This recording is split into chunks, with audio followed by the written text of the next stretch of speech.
Hello divas, dudes, and dolls, I'm Caricature, and welcome back to my rowdy, rambunctious, and revealing little review show, Very Slay, where we go over each and every one of the runways on the main stage of RuPaul's Drag Race UK vs. the World Series 2. Honestly, the way this season is shaping up so far, y'all, this just might become my favorite season ever.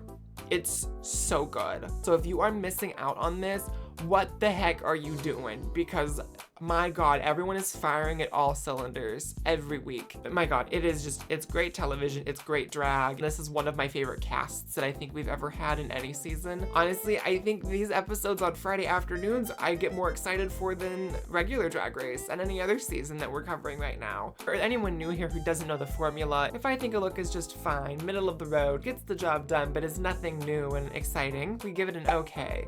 If I think a look is fantastic and I love it, I give it a slay. And if I can't stand a look or just don't really care for it for any reason whatsoever, we give it a nay.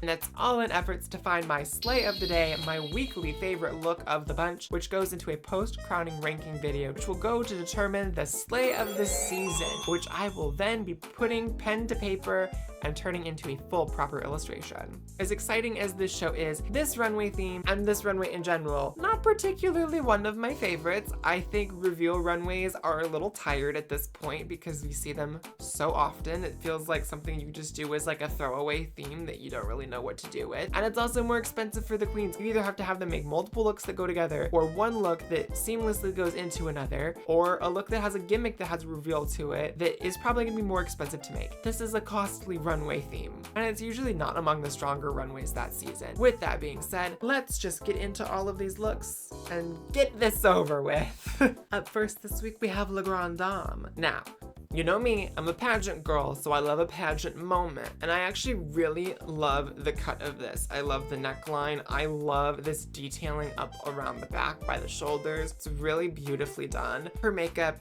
as always, is just exquisite. It's so soft, it's so blended, and she just looks phenomenal. I love this hair. I just really love the yellow accents, especially given what the concept of this dress is. It looks really good in the hair, and then with the eye makeup too.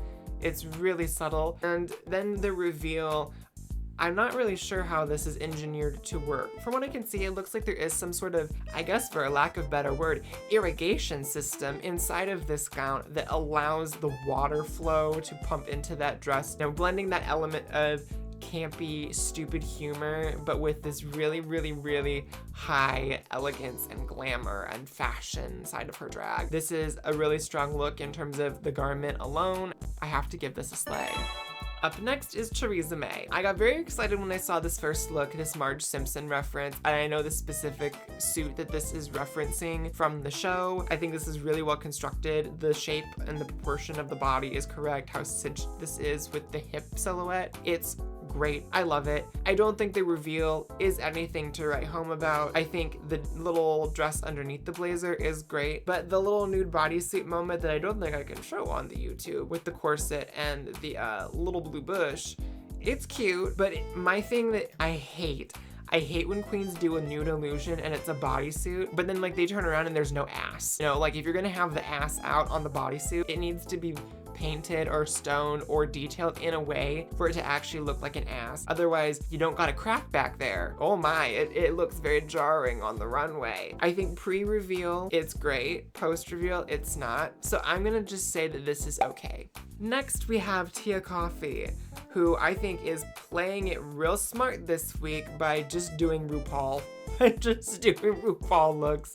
I mean, it is kind of kiss-assy, but I respect it. I respect the hustle. She starts off with this dress that is the season 9 promo, but my biggest issue with it is that she just kind of throws it away immediately. You don't really get a chance to see how it's constructed and see how it's held together and everything. It just feels like she held the coat on and then got rid of it.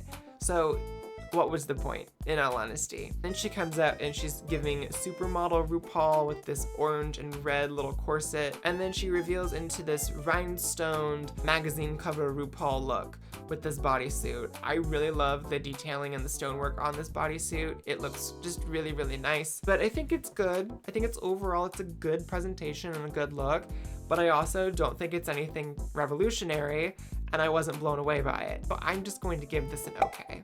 Up next, we have Marina Summers, and I know this is why so many people have been watching these videos, so like, hi Philippines, mwah, mwah, mwah. Thank you for all the support. I'm not even kidding you, when I look at my metrics, 14% of my entire audience base is from the Philippines, and it is just because y'all come to these videos just to watch my points about Marina, and then you dip. And I'm very okay with it, thank you so much. I am very tickled by it, and I love how hard you are writing for your girl. It is so lovely to see. But let's get into this look. This first silhouette, this volcano look with the hardened magma, is really effective. I think it looks really great. I love the shape of this. And then when she pulls off the fringe that comes out of it, it really hits home. Like, it works. It's so good. Like, there's an energy to it that I really love. I was not expecting the headpiece to have a reveal element to it as well, into this crystalline crown situation.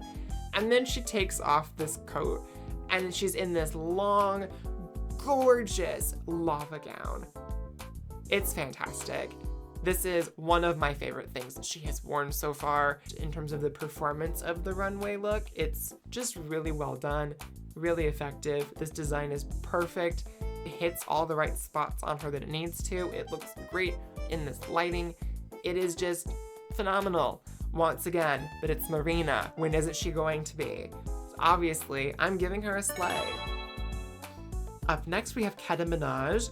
Her situation is, for me, kind of like Teresa's. I love the pre-reveal. The post-reveal, I'm not crazy about. I love this oversized suit. This really exaggerated silhouette up on the top is really interesting. It's really cool.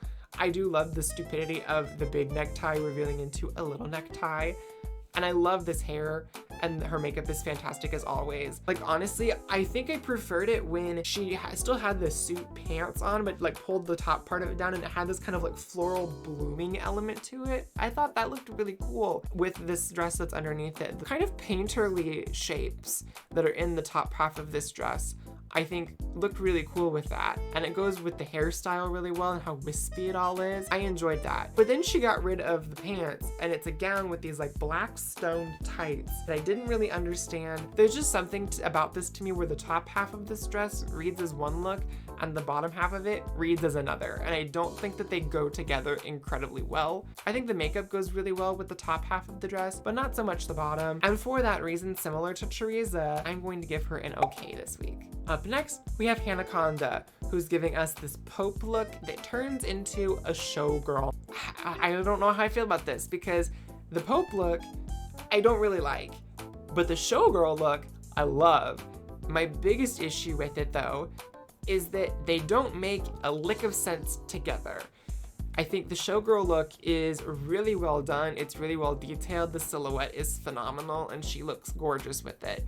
And I think the way she performed the whole presentation is really cute, but I don't know. I just really didn't understand how you got from point A to point B. If you're gonna do a reveal runway, I think the reveals need to make sense, at least aesthetically.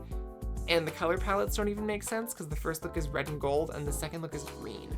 So I don't understand how she had that leap in logic to get from one to the other. This would have been better had the Pope outfit been green instead of red, or had the showgirl look been red instead of green. If she had done something to really unify the aesthetic of it, I would have preferred it a lot more.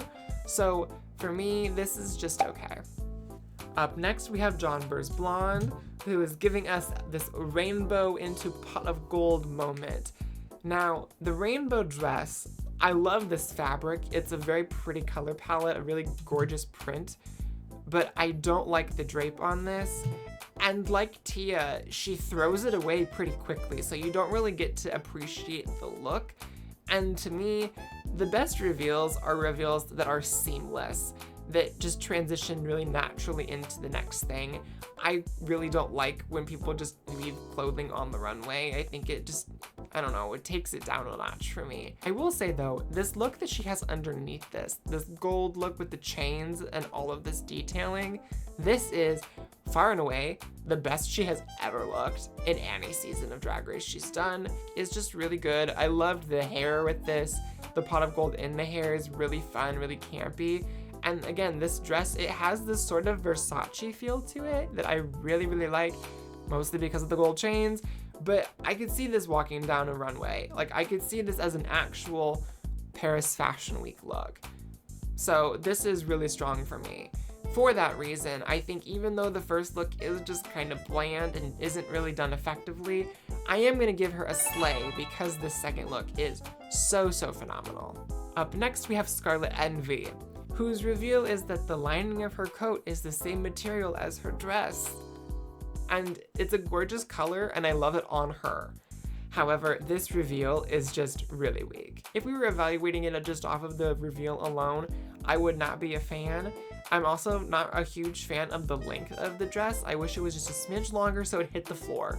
But other than that, I think it is a good, decent job.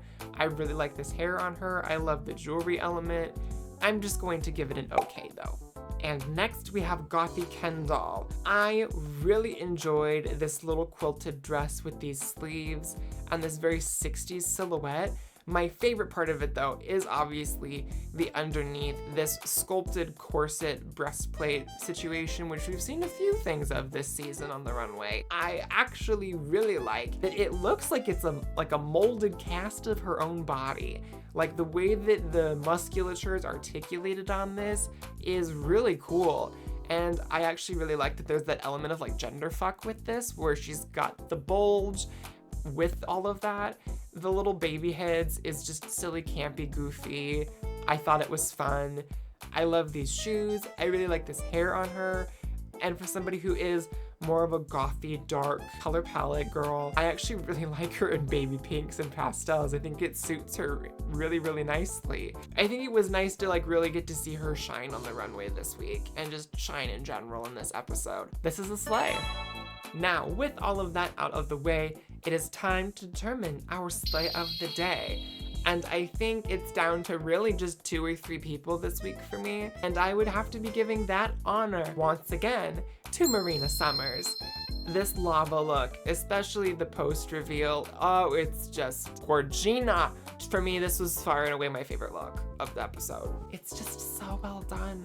She looked so immaculate. She looked like everything about this was right. She looks gorgeous in cool tones and blues, but I also really love her in red. I was excited to see her go more into a warm tone this time. So overall, not the strongest episode in terms of runways, but the good ones that we did get, I thought were very, very good. So I'm hoping that the next runway will be a little more specifically themed, and it will be a little more exciting to watch because of it. That is going to be it for me today. As always, if you enjoy the content, please like, comment, subscribe, all of that jazz. Ring that little notification bell, because once these other seasons we're covering get wrapped up, we are going to go back all the way to the beginning with RuPaul's Drag Race Season 1. And I'm gonna start adding in other international seasons as we go, just to kind of balance things out. Because if I can handle 4 seasons at once, great, but I would like to try to do no more than like 3 at a time. Once we get down to 3, we'll adjust the schedule as necessary. Again, thank you for all the support on this. It means the world. Like, it actually, like, again, I know I say it all the time and I'm a skipping record at this point, but thank you so much for the support. It really means everything to me, because if you know me, if you come hang out in my streams or you follow me on social media, I am constantly parroting how I am busting my ass to get all of this stuff done every single day, every single week for all of you all with this content, just to see how it does, just to see what happens. And it just feels like what we're building here is a good foundation for more exciting things in the future. I know most of y'all don't care about the gaming content, but it's still gonna happen because I think it's fun. Once we get partnered on YouTube, I'm thinking that might become like a channel membership thing. Like, those will be exclusive videos. You know, if you want to couch, you can do that over there. That's just like the bonus content. As always, if you want to help a gal out, you can always send me a little digital tip through PayPal or Venmo. But just last week, we had hit like 325 and we're already almost at 340, and it's just growing more and more and more each and every week, and I couldn't be happier about it. So thank you all so much. Once again, as always, we will see you in the next one, and be sure to go out there, stay kind, stay queer, and make sure that your day is very slay.